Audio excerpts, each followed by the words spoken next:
This plant back here on the stick is a fun one. It's a strangler fig.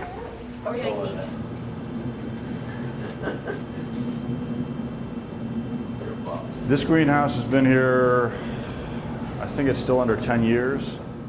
And what I try and do with the teaching collection is have plants so that if a faculty member comes to me and needs a plant that exhibits a particular adaptation, be it morphological or pollinator, whatever the function is that the plant needs to illustrate, then I've got at least one or several plants that I can say, okay, you can use this one or this one or this one. But there also is, of course, the research aspect where if they're going to have faculty that are utilizing plants as part of their research, then you better have a facility that houses those plants, or you're not going to be able to attract those faculty to come to the campus. I've worked with plants for more than 30 years now, and they continue to teach me new things. I continue to see material that I've never seen before, and I'm constantly learning about it, and as a result, learning more about the world that we're part of, that we generally take for granted. These plants are all elephant ears, but they're not your day-to-day garden variety elephant ears. I like these plants just because they do get large. They're just outrageous. This is a charita that's native to Asia, and the flowers come straight out of the top of the leaf, essentially. This is Charita micromusa. Although we don't have anything that has to do with specifically landscaping, we are actually providing some extra plants now for some of the garden areas around campus. I think that it's one of the disadvantages of being up on the 7th floor, in that a lot of students go through their entire career here and never realize that there are greenhouses on campus. I could say that we have probably close to a dozen that are still new to science. That is, they haven't been officially named yet. They're still in the process of being explored and figured out as to where they fit in. But beyond that, as far as numbers go, I really couldn't even give you a ballpark. We recycle on campus for a few reasons, the first being environmental. One of the things that people don't necessarily think about right away when they think of recycling is the electronic component. So we provide electronic recycling for both students and faculty and staff on campus. The other financial reason is absolute. We pay to make our trash go away. An average campus-side Vanderbilt trash bill is about $30,000 a month. And we get about $1,500 a month back for our recycling rebates. So we'd like to see those numbers switch a little bit. Every student has been given in their suite or their dorm residence hall room a recycle bin. So if they just fill that up, then they take it outside to wherever the nearest dumpster to their residence hall or house is, and they sort into the appropriately labeled container as easy as possible. I feel like they have the opportunity to. I don't know if a lot of people utilize it, but there's no excuse for not doing it because they're everywhere. Like, they're literally in every single room.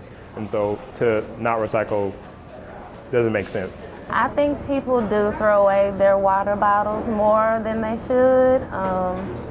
Yeah, they could definitely recycle the water bottles more. In my room, I try and separate like the bottles and the cans from all the other trash because I know that those can pile up really easily and can take up a lot of space in landfills and such.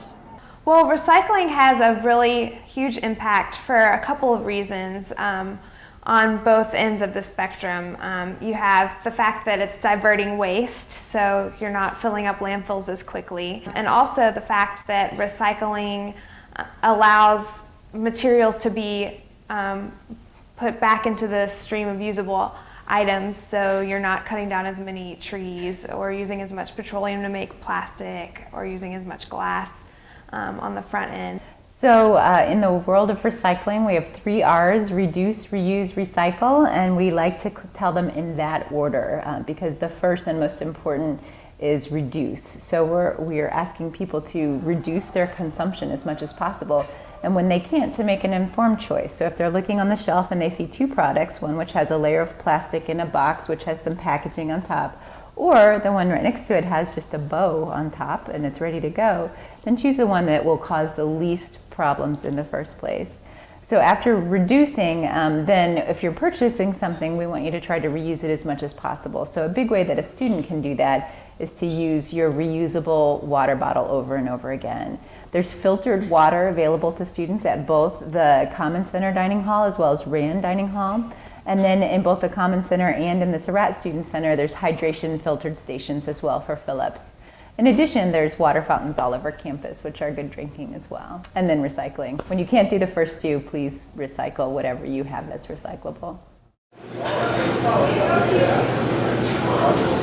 What really launched our program into sustainable building practices is the construction of the Commons building, because it's a LEED Gold certified building. And from a food service operator, looking at things like food service equipment, doing the plumbing some different ways, lighting, just trying to make it more efficient from an energy efficient perspective was one thing, but also water conservation and so forth. So that's really what catapulted us into green dining. The Chef James Bistro, I can't remember exactly how it's termed, but it's an interior design LEED certification, which means that with an existing building, all the new products, everything that was replaced was LEED certified.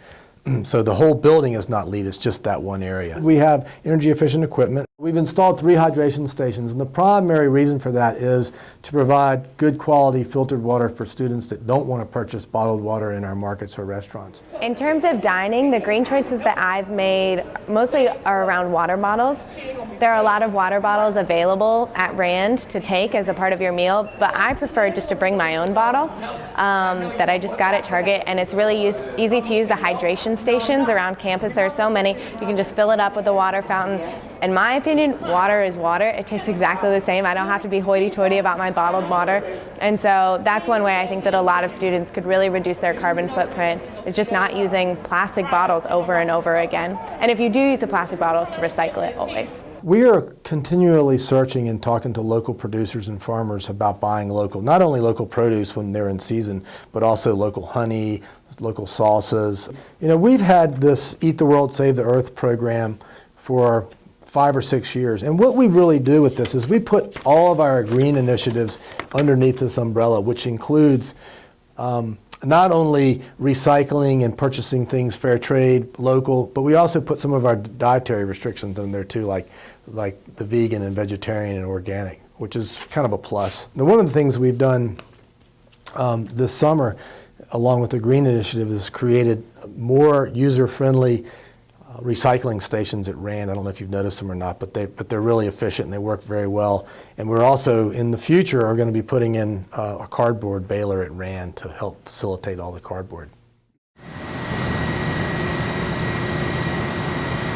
Biodiesel is a renewable energy. It is a diesel-compatible fuel made from any number of fats or vegetable oils.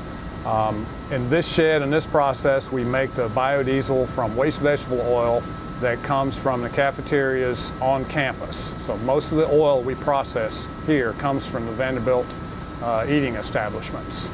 We take what would ordinarily be a waste product and make a diesel-compatible fuel out of it. So it'll run in any diesel engine without modification to the engine. I'm basically what's the production engineer. The safe and continuous operation of the biodiesel shed is my responsibility. So I interact on a day-to-day basis with the students who actually do the operation to make sure that they do it in a safe manner and productive manner and learn something along the way. To basically explain the biodiesel process, we start with waste vegetable oil, and this is a sample of that. And if I shake this, you can kind of see that it has viscosity to it. It's kind of thick. This is too thick to go through the fuel system in a typical diesel engine. So what we have to do is reduce the viscosity of the oil to make it more compatible with diesel fuel. We do that through the biodiesel process, which in chemical terms is called transesterification. Once we have the methoxide mixed up, then we pump that into the waste vegetable oil. We take the waste vegetable oil from this container, and it is hard plumbed through a pump into our main reaction tank over here, which is a cone bottom tank. This is where it all happens for the most part. So we end up with the really clean, finely filtered biodiesel fuel and the glycerol, or the glycerin, that we use as a fertilizer and a hand soap. That's the basics of it. Right now we use, the majority of the fuel is used by plant operations, some utility vehicles on campus. We have not yet approached the medical center about becoming involved, or the Vandy vans. They all run on diesel fuel, so those are potential areas where we could expand if Vanderbilt wants to expand the project in that direction.